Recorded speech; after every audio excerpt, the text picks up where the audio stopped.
Wakil rakyat ini wakil rakyat apa wakil partai sih sebenarnya? Ya mohon maaf ya kalau saya, ya kita kerja aja lah. Kayak penyampaian aspirasi, penyampaian pendapat. Kenapa kok yang sering muncul ini hanya ketua dewan? Pertanyaannya di mana nih wakil rakyat yang lain ini? Kami sebagai mediator antara masyarakat kepada pemerintah, ya tentu saja saya harus hadir di tengah-tengah masyarakat. Ada anggaran, tapi anggarannya nggak bisa dikelola dengan baik. Selalu dilakukan di akhir tahun Nah, jangan anggaran. sampai harapan kita tidak ingin seperti itu.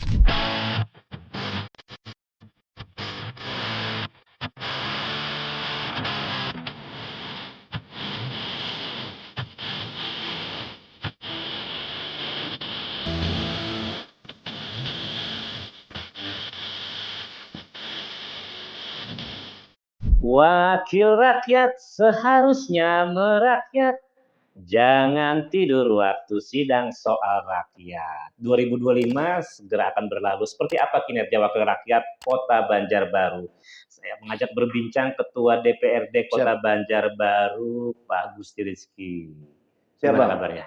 Alhamdulillah baik. Terima kasih sudah diundang kembali di podcast Radar Banjarmasin. Iya. Ini podcast kita yang kedua ya. Yang kedua, dalam rentang waktu 1 tahun yang lalu. Tidak terasa 1 tahun sudah Iya. terakhir. Di awal tahun kita berbincang, di akhir tahun kita berbincang. 1 tahun berlalu, seperti apa kinerja dan catatan-catatan dari Ketua DPRD Kota Banjarbaru, Pak Gusti Rizky, terkait dengan kinerja Wakil Rakyat Kota Banjarbaru? Ya, secara keseluruhan memang saya melihat ya apa yang sudah kami lakukan, tapi ya boleh nanti masyarakat juga menilai. Baik dari segi respon kami terhadap aspirasi ataupun aduan masyarakat ini sudah cukup baik. Artinya tidak terlalu lama rentang waktu yang dibutuhkan masyarakat untuk dapat respon dari perwakilan mereka yang ada di DPRD. Ini yang pertama. Lalu yang kedua memang ya saya merasa banyak sekali juga catatan khususnya dalam hal kita perbaikan kinerja ke depan, dan utamanya memang ada juga beberapa case di masyarakat yang perlu diselesaikan lah.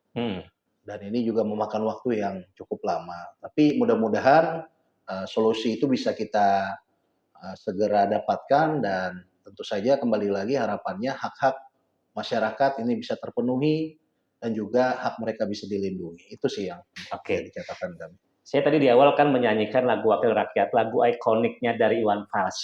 Sebuah lirik yang cukup cukup menarik untuk kemudian kita perbincangkan dalam diskusi kita. Pertanyaan saya, Wakil rakyat ini wakil rakyat apa wakil partai sih sebenarnya?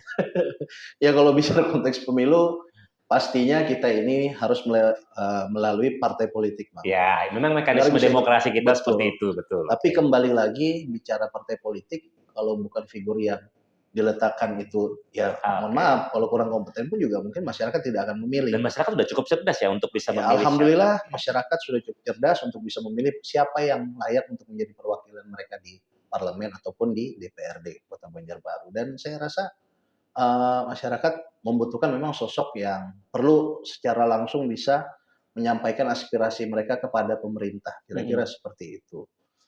Saya mengamati di DPRD Kota Banjarbaru khususnya, setiap kali ada penyampaian aspirasi, penyampaian pendapat, baik itu dalam bentuk dengar pendapat, baik itu dalam bentuk aksi. Kenapa kok yang sering muncul ini hanya ketua dewan? Pertanyaannya di mana nih wakil rakyat yang lain ini? Ini banyak menjadi pertanyaan teman-teman juga, penyampai aspirasi ini. Nah, memang secara khusus karena saya juga memiliki jabatan sebagai ketua DPRD, yang dimana secara tidak langsung saya ini adalah juga sebagai juru bicara DPRD, sehingga mau tidak mau memang saya yang harus menghadiri dan juga menyerap secara langsung aspirasi yang disampaikan kepada kami. Dan sekaligus juga kami sebagai mediator antara masyarakat kepada pemerintah, ya tentu saja saya harus hadir di tengah-tengah masyarakat. Bukan berarti teman-teman yang lain juga tidak ingin mendampingi. Di beberapa kesempatan pun juga teman-teman anggota yang lain juga ada mendampingi saya dalam menerima aspirasi. Tapi ya kembali lagi karena jabatan saya dan saya juga sebagai juru bicara DPRD secara tidak langsung, ya ini memang menjadi tugas saya untuk mendatangi dan juga menerima kehadiran teman-teman yang menyampaikan aspirasi. Kira-kira seperti itu. Oke, Pak Ketua, ini ada pertanyaan publik juga terkait dengan bagaimana hubungan antara eksekutif dengan legislatif. Tapi saya tidak bicara dalam konteks bagaimana peran dari masing-masing. Pertanyaan ini adalah pertanyaan yang mencuat terkait dengan sorotan terhadap pasangan wali kota dengan wakil wali kota. Kita tahu bagaimana kondisi terkini wali kota yang secara kesehatan mungkin tidak begitu cukup fit untuk menjalankan fungsi tugas. Nah, dalam perannya di DPRD, ketika ada wacana-wacana yang mencuat terkait dengan kayaknya wakil wali kotanya perlu diganti karena tidak cukup fit atau proporsional untuk mendampingi wali kota. Gimana pandangan dari Ya, memang Pak Ketua? sempat kita juga menemui aspirasi yang disampaikan Bang Toto tadi bahwa ya mereka meminta DPRD yang berinisiatif. Tapi kembali lagi saya sudah sampaikan kepada teman-teman yang menyampaikan aspirasi bahwa kita hargailah jabatan yang sedang beliau diamanahkan ini sekarang, dan tidak ada yang ingin sakit, siapa yang tahu, dan kita berharap beliau bisa kembali pulih dan bisa melanjutkan kerjanya untuk melayani masyarakat Banjarbaru. Tapi kembali lagi pada konteks ini memang ini adalah hak dari kepala daerah itu sendiri, apakah memang beliau ingin berjalan seperti sekarang atau perlu seperti apa, ya ini beliau yang akan pertimbangkan. Tapi kembali lagi memang mekanisme kalaupun memang harus diganti dan sebagainya, memang perlu dirembukan bersama dengan DPRD. Dan harus ada proses politik untuk itu ya? Baik proses politik dan memang secara aturan, karena ini bukan pilkada lagi Bang. Ini harus kesepakatannya nanti lewat DPRD. Nah, maka dari itu ya harus dipertimbangkan dengan matang. Oke. Kota Banjarbaru ini kan ibu kota provinsi yang memiliki dan banyak sekali menyimpan potensi konflik. Saya melakukan penelusuran dan memberikan catatan. Salah satu persoalan konflik yang paling dominan dan itu banyak sekali muncul itu konflik agraria. Sehingga dan setahu saya salah satunya terkait dengan masalah status lahan di daerah Cempaka. Terjadi konflik antara negara dan satu institusi TNI dengan masyarakat yang mengklaim dan mengakui sebagai pemilik sah. Dan sampai sekarang itu tidak tuntas. Gimana penyelesaiannya? Dari proses secara kelembagaan kami di legislatif, memang kami sudah melakukan pembentukan panitia khusus yang sudah kita bahas secara komprehensif, dan alhamdulillah saya rasa dari segi progres yang sudah dilakukan ini baik. Artinya ada kemajuan dari proses yang kami lakukan, dan memang karena secara aturan ada batasan waktu daripada keberadaan pansus itu, sehingga terakhir kami putuskan agar ini tidak stop di situ saja, ya kami meminta pemerintah kota untuk melanjutkan ini bersama-sama dengan DPRD selaku partner pemerintahan untuk terus mengawasi proses penyelesaian sengketa ini. Apa ganjalan dan apa persoalan utama dalam konflik agraria di wilayah sana? Ya, karena ini bicara cerita lama Bang Toto yang harus kita ulik kembali, dan banyak sejarah juga terkait konflik ini hingga sampai sekarang ini bisa terjadi. Ya, yang kita tetap optimis ya. Kita masih terus membangun komunikasi khususnya dengan pihak-pihak terkait, yang mudah-mudahan harapannya ke depan adalah ya bisa menghasilkan putusan yang adil dan berkeadilan. Bagaimana penyelesaiannya kalau para pihak mengklaim dan merasa bahwa merekalah yang memiliki legalitas sesuai dengan kewenangan, sesuai dengan mungkin dokumen yang dimiliki? Apa saran dan dari posisi yang kami lihat saat panitia khusus itu berlangsung, memang di dalam lahan ini juga berdiri program, artinya ada kebijakan pemerintah pusat yang di dalamnya juga ada kebijakan, yaitu transmigrasi Bang. Jadi di dalam luasan lahan tersebut ada juga program pusat. Nah, ini yang kami kemarin masih tetap optimis, mudah-mudahan ini karena kebijakan pusat juga masih bisa ditoleransi lah. Artinya ini yang bisa kita selesaikan lebih dulu agar ini nanti juga bisa menjadi jurisprudensi bagi yang lain. Apabila memang dibutuhkan untuk menyelesaikan sengketa di wilayah lain. Iya, ada persoalan historis juga ada di sana. Historis di sana dan cukup panjang. Iya, dan sengkarutnya juga cukup pelik ya, karena memang tidak bisa diurai dari satu sisi tentang aspek legalitas, karena juga ada historis di mana di situ juga ada cerita lama yang tidak bisa diabaikan. Betul sekali. Ya, ini memang persoalan juga karena memang ini bisa jadi akan menjadi sebuah, tadi disampaikan jurisprudensi satu sisi, tetapi juga satu sisi menjadi gambaran bahwa konflik agraria di Kota Banjarbaru ini ternyata begitu pelik sampai tidak ada penyelesaian tuntas ya. Sekian puluh tahun ini sudah dan muncul sekarang, dan kebetulan juga daerah yang dicangkup bukan hanya Banjarbaru sebenarnya, sampai ke Kabupaten Banjar, Iya. sekitar Banjarbaru. Iya. Ya itu tadi kami juga bekerja sama dengan pihak terkait, ya harapannya bagaimana sih penyelesaian ini bisa secara tuntas.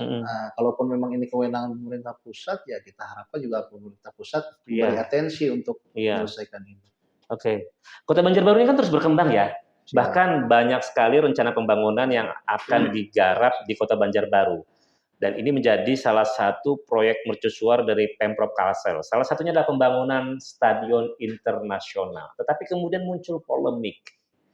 Stadion internasional yang akan dibangun di wilayah masuk wilayah administratif Kota Banjarbaru yang muncul polemik karena dianggap terlalu dekat dengan bandara, berada pada wilayah Tanah Rawa. Tetapi Banjarbaru sendiri gimana memandang dengan rencana itu?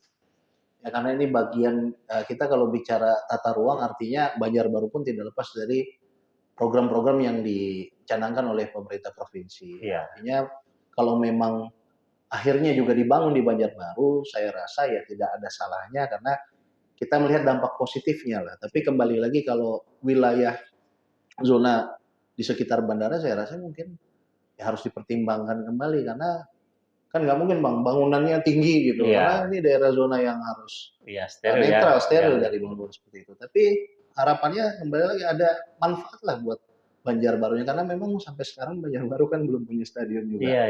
Walaupun itu bukan punya Banjarbaru nantinya, tapi setidaknya Banjarbaru bisa menikmati kehadiran daripada stadion itu dan harapannya bisa menumbuhkan ekonomi baru di sekitarnya. Dalam rentang 1 tahun sebagai Ketua DPRD, dalam fungsi dan peran legislatif, wakil rakyat, menerima masukan, menerima aspirasi, termasuk juga fungsi dalam menjalankan peran-peran anggaran ya.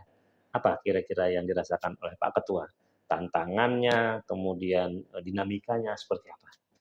Sejauh ini ya kalau boleh jujur, alhamdulillah tidak ada tantangan Bang. Hanya tinggal bagaimana pengawasan kita saat anggaran itu sudah kita sahkan. Apakah ini berjalan dengan baik, tepat sasaran, atau seperti apa. Nah ini hasil outputnya yang ingin kita lihat.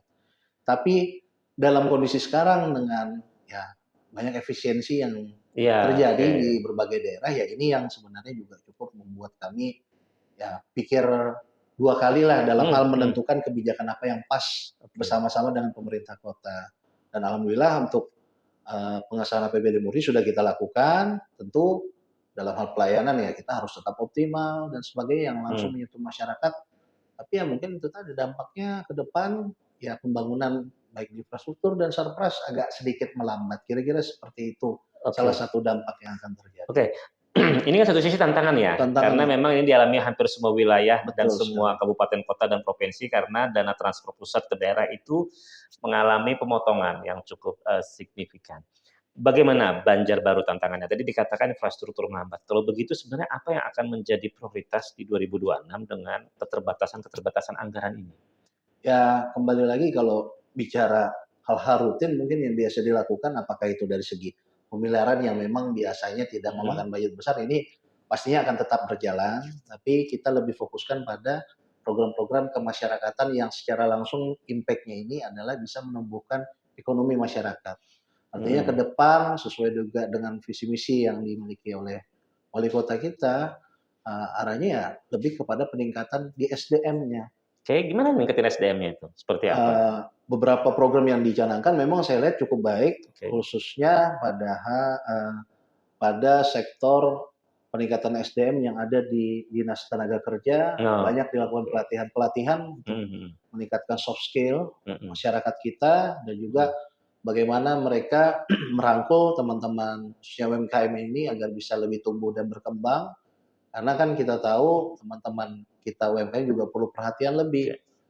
Dan bagaimana nantinya kita juga bisa memanfaatkan teknologi yang sudah ada sekarang dengan kemajuan teknologi yang ada, kita mencari manfaat dari kehadiran misalnya di AI atau sebagainya di internet. Nah ini yang mulai kita tumbuhkan, harapannya bukan hanya sekedar usulan pembangunan yang diusulkan oleh masyarakat, tetapi juga usulan bagaimana agar masyarakat mau untuk berusaha agar ekonomi mereka bisa tumbuh.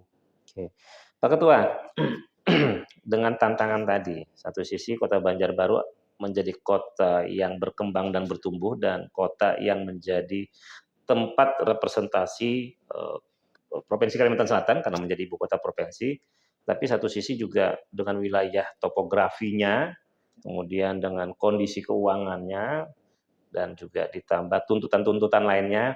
Pak Ketua, dalam kapasitas sebagai wakil rakyat nih, kira-kira bagaimana Ketua memberikan pandangan terkait dengan Banjarbaru dalam 3 atau 4 tahun ke depan?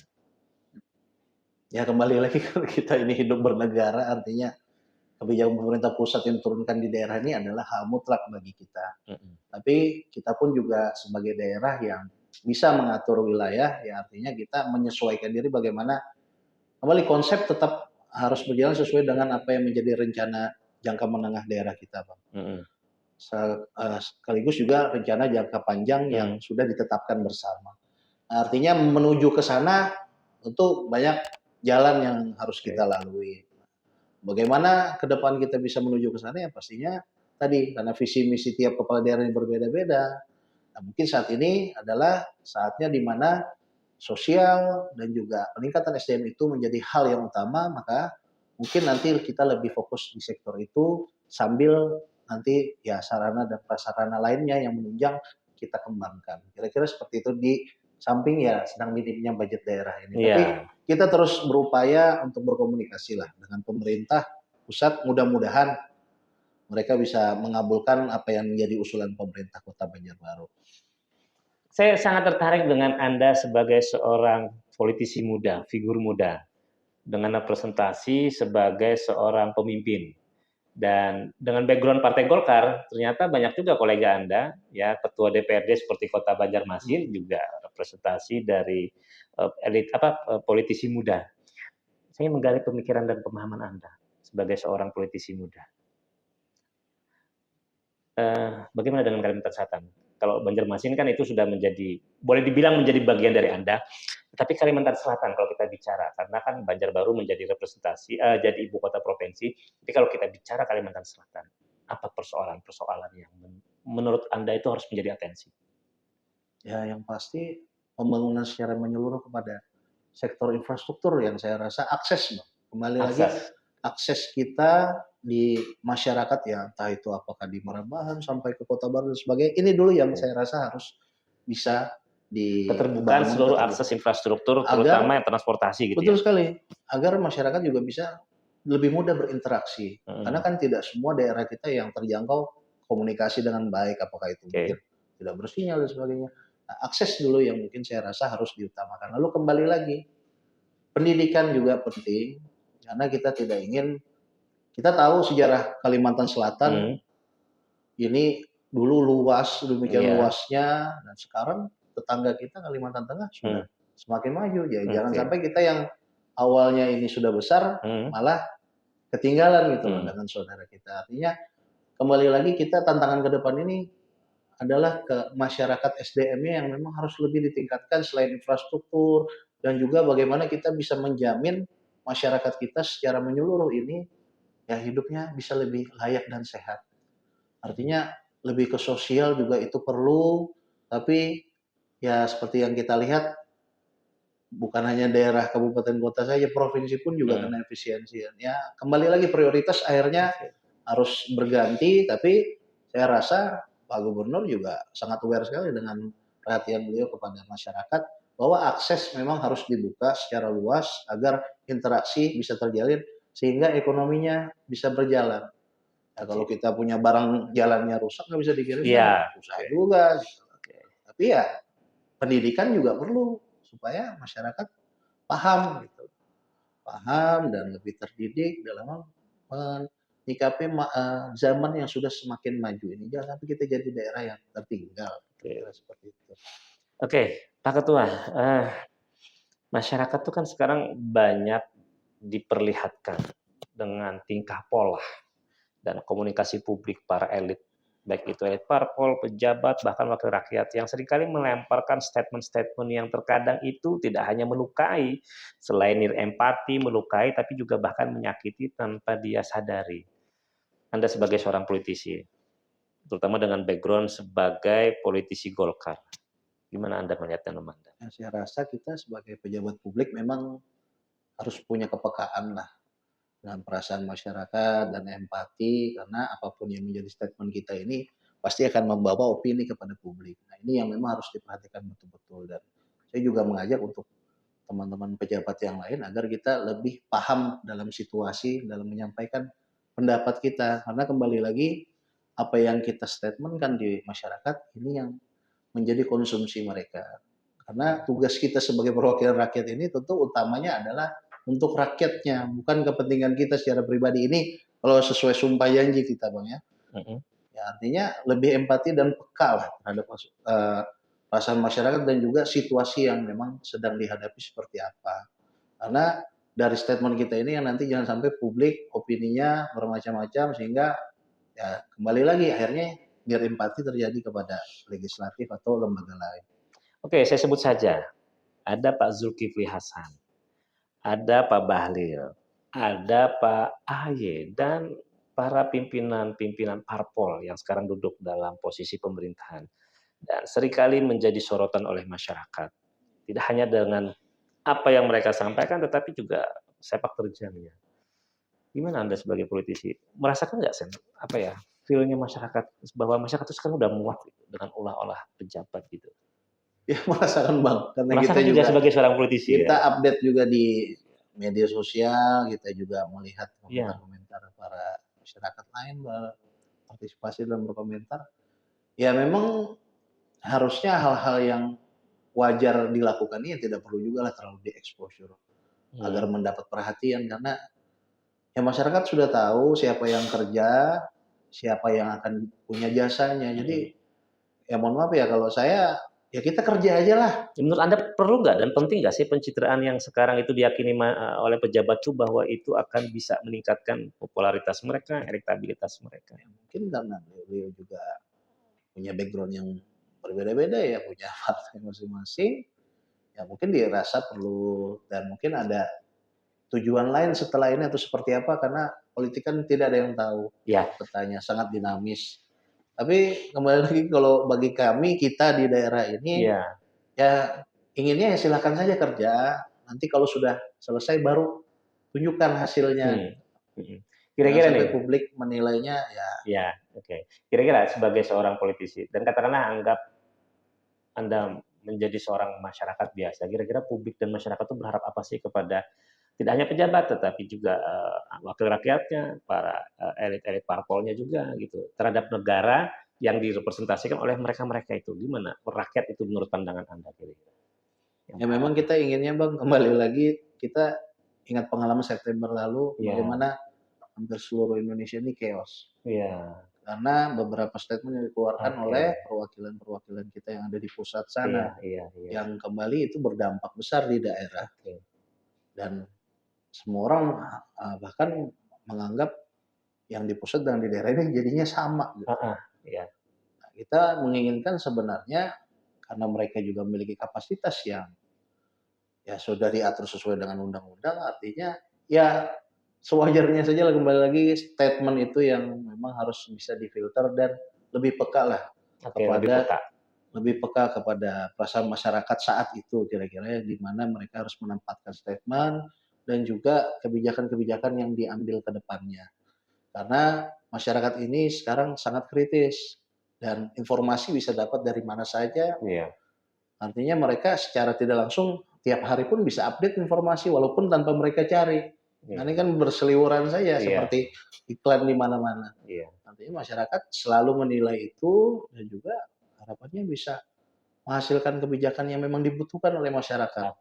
Nah, contohnya mungkin undang-undang perampasan aset yang jadi populer di kalangan netizen, masyarakat yang memang dirasa perlu, karena kita kan ingin pemerintahnya bersih. Ingin ya semua yang menjadi hak rakyat kembali ke rakyat. Apa yang sudah diberikan masyarakat kepada pemerintah ya kembalinya juga kepada masyarakat. Nah, ini mungkin salah satu yang juga menjadi poin yang harus diprioritaskan oleh teman-teman di pusat sana. Ini kalau saya bicara sebagai rakyat biasa ya. Nah, kembali dalam posisi sebagai rakyat biasa, menurut pandangan Anda, karena saya perlu mendengar juga, walaupun dalam posisi jabatan sebagai ketua dewan, saya pengen mendengar kalau Anda menjadi rakyat biasa. Kira-kira Anda melihat bagaimana tata kelola negara ini dalam kondisi pemerintahan sekarang? Karena kan masyarakat sepertinya sudah semakin a priori pesimistisnya terhadap apa yang menjadi tanggung jawab dan kinerja pemerintah juga tidak begitu mendapat apresiasi. Bahkan sekarang kan muncul gerakan rakyat bantu rakyat. Anda sebagai rakyat, andaikan seperti itu, gimana pandangannya? Ya memang betul apa yang Bang Toto sampaikan, masyarakat ini ya artinya kalau sudah bisa kita kerjakan kita aja nih tanpa pemerintah kan kira-kira seperti itu Iya. ya. Tapi gaya pemimpin ini berbeda-beda Bang. Oke. Dan mungkin juga beliau, ya harapan kita ya sebagai rakyat biasa, beliau secara langsung bisa melihat secara real di lapangan lah. Apa yang dirasakan masyarakat, apa yang dibutuhkan, dan apa dampak yang sudah dilakukan oleh kebijakannya kepada masyarakat. Karena saya rasa ini yang perlu dilakukan, ya khususnya kalau presiden ya bicara, presiden jangan sampai laporan-laporan asal bos senang ini yang selalu didengar lalu dianggap semua fine-fine saja, padahal tidak selalu seperti itu. Dan kita juga melihat kok di beberapa program yang dilaksanakan pemerintah pusat, masih ada juga kekurangan yang perlu diperbaiki. Artinya ya kita nih kerja bersama, pemerintah dan rakyat pun sekarang juga sebagai pengawas secara langsung bisa memberi komentar kapanpun. Ya, ayolah sama-sama kita gerakan rakyat untuk rakyat ke rakyat itu juga baik, tapi pada konteksnya kembali lagi untuk kemajuan bersama, bukan untuk semakin mempericu suasana agar kita semakin terpecah belah, tidak. Kita ingin Indonesia ini betul-betul dibangun atas asas yang memang kesepakatan bersama yang memang tujuannya baik untuk kita di masa yang akan datang. Oke. Kira-kira itu, Pak. Gimana dengan 2026 dalam pandangan Anda sebagai ketua dewan, dalam posisi Anda sebagai parpol juga, 2026 untuk Kota Banjarbaru ini tantangannya bagaimana nih? Apa yang kira-kira perlu dibenahi, apa yang perlu difokuskan, dan dengan 2025 yang sudah lewat ini apa yang bisa jadi pelajaran? 2025 ya cukup ada beberapa catatan tadi disampaikan, dan 2026 ini kita harus memulai dengan kondisi keuangan daerah yang minim, dan itu juga sudah pada beberapa kesempatan kita sampaikan kepada masyarakat kondisi daerah kita. Artinya masyarakat ya mungkin sebagian sudah memahami bahwa kedepannya kita ini akan, ya tadi saya sampaikan, dalam beberapa sektor akan melambat pembangunannya, tapi tidak mengurangi pelayanan kita pada masyarakat itu sendiri. Dan itu tadi harapannya kita bisa berjalan dari awal tahun ini, ya kita start yang memang sesuai dengan rencana lah. Jangan lagi ada hal-hal yang ditunda hanya karena, ya kalau bicara uang daerah kan selalu ada Bang. Uang daerah ini ada di rekeningnya ada dan sebagainya. Kalau perlu langsung digas saja, jangan disimpan-simpan nanti, mohon maaf ya. Kita pengalaman kemarin kan kena telisik ternyata ya alhamdulillah bukan uang Banjarbaru gitu. Tapi ya dampaknya kira-kira akhirnya Banjarbaru dikuranginya sedemikian ya. Kita tidak ingin itu, kita ingin kalau ada dananya langsung saja kita lakukan kegiatan yang memang sudah jadi kesepakatan kita bersama, program kita kepada masyarakat, biar nanti bagaimana pemerintah pusat menilai. Kalau penyerapan kita baik, kalau yang saya dengar kemarin pada beberapa kesempatan dan langsung dihadiri oleh Menteri Keuangan Pak Purbaya, beliau menyampaikan ya kalau kinerja baik, insya Allah kalau dana memungkinkan dananya, dana daerah itu juga akan ditambah.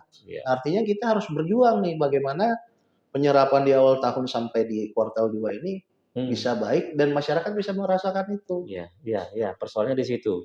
Betul Bang. Ada anggaran tapi anggarannya nggak bisa dikelola dengan baik. Selalu dilakukan di akhir tahun anggaran. Jangan sampai, harapan kita tidak ingin seperti itu. Dan itu juga menjadi atensi kami di tahun 2025 ini. Kami sudah sampaikan.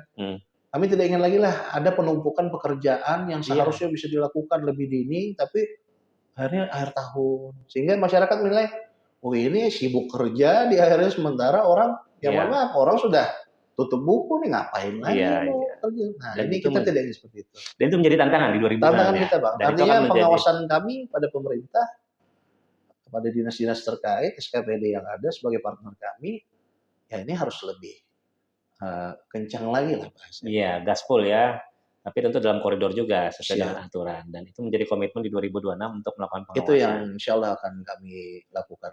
bersama kawan-kawan yang lain. Oke, Gusti Rizky, Ketua DPRD Kota Banjarbaru. Terima kasih sudah berbincang Terima banyak kasih, dengan Bang Toto. kami. 2025 udah lewat, jadi pembelajaran 2026 siap gaspol untuk bisa mengawal pembangunan Kota Banjarbaru bisa biar lebih cepat dan implementasinya juga bisa dirasakan langsung oleh masyarakat. Kita akan kembali dalam podcast selanjutnya. Assalamualaikum warahmatullahi wabarakatuh.